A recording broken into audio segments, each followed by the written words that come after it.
Toriko 387. Fuck. Zika zika zika zika Vervika Brandino.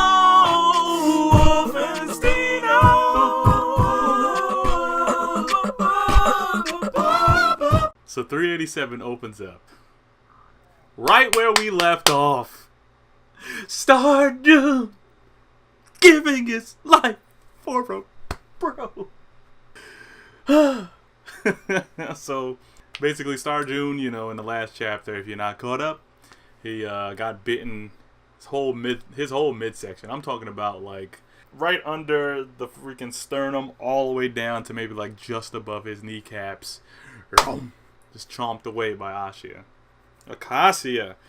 Oh, I always say his name wrong. ACACIA. But anyway, after that, Toriko was about to bite the bullet, but my man Midora steps in with the punch, sends him flying. But ACACIA comes back, because I was about to say ACIA again. ACACIA comes back with this freaking like Bambina thing where he flies back in and like munches Midora's arm off. So Midora's like, oh crap, punches him away. And then he's like, alright, time to heal this bad boy. He tries to gourmet luck it. Or, no, not gourmet luck. He tries to minority world it because it will speed up his healing process. He can't speed it up. So now he's like looking at Toriko. Toriko and Stardew is having like this moment. Which, I've been saying all along that these are probably the parents. But it makes no sense until Stardew explained it. So, we find out in this chapter who the baby daddy is. And who Toriko and Stardew was born from. We come to find out, if you hadn't thought of it already, you should have known. ACACIA and Froze are their parents. So, Froze, of course, pulled the freaking Moses in the river with her 2 unborn children. So she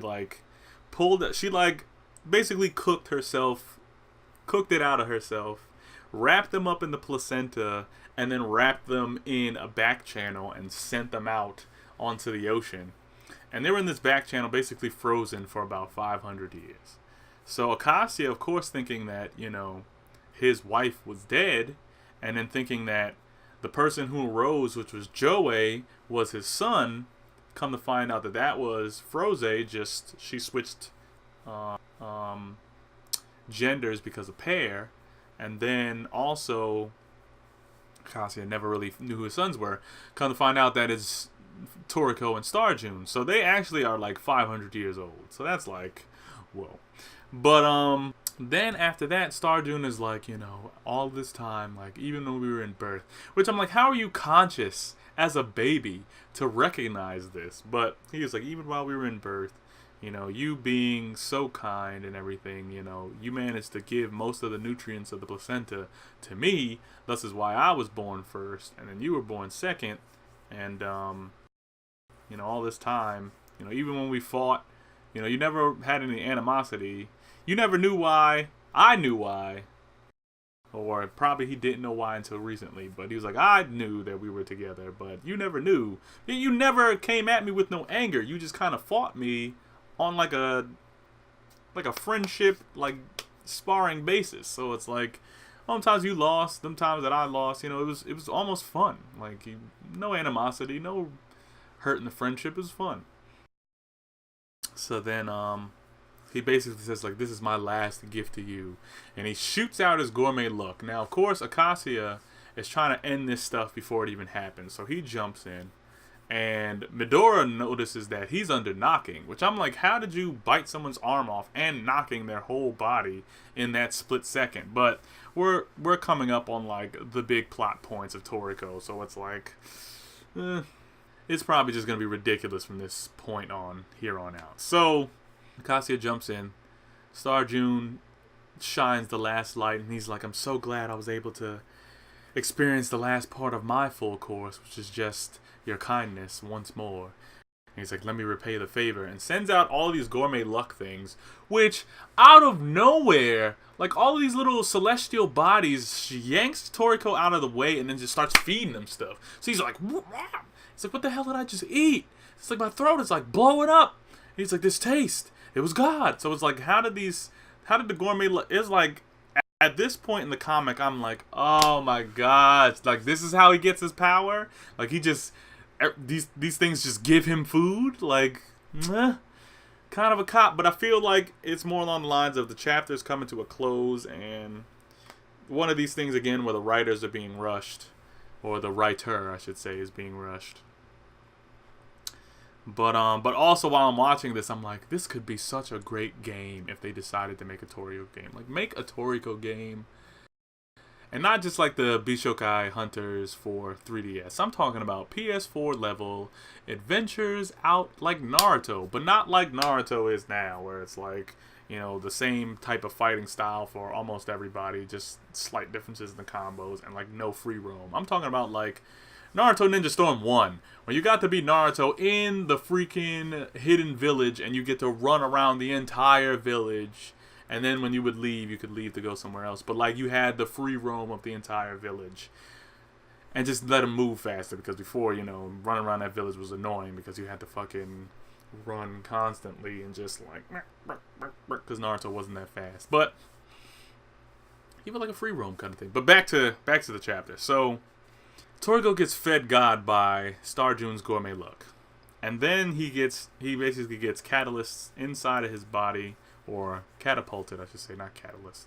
It's the catalyst to his power, but he get catapulted back into the spirit realm, where now he could see his demons. So he sees the first demon, which is the red ogre, and he's finally back up to snuff, and he's like, thank you, Toriko, for eating God finally and getting me back up. And Toriko's like bawling all over his face, and he's just like, I can't believe that I'm getting to meet you, the one that brought me through this appetite journey.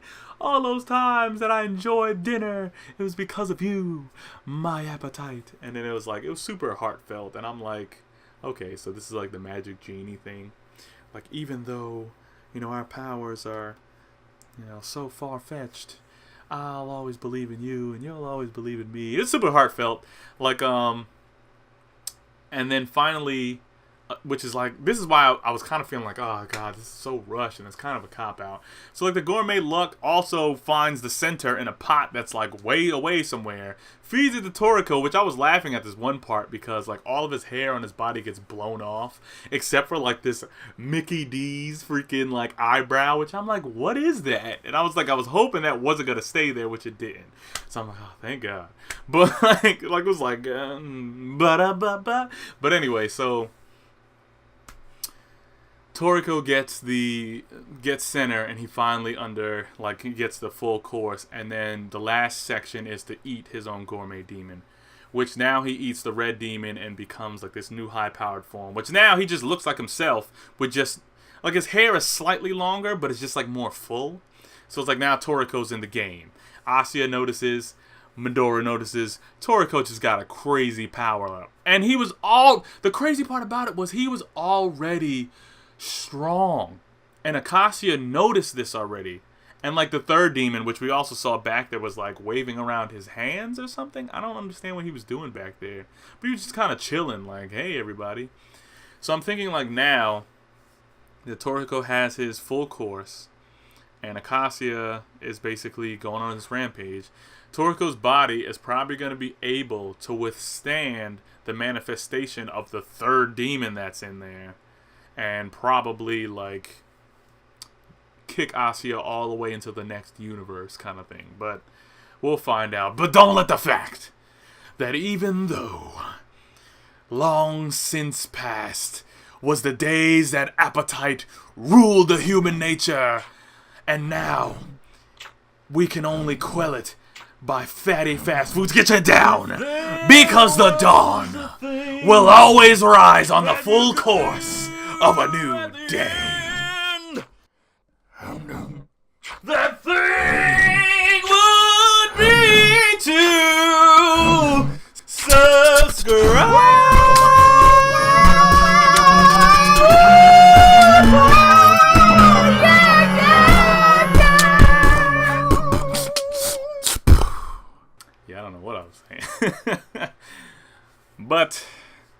If you haven't seen it already, here's some of the old videos.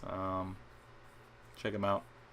Some old Nanatsu, my catch up on Toriko, some Let's Plays I've been doing as of recent. Check them out. And drop a like, subscribe. You know what to do.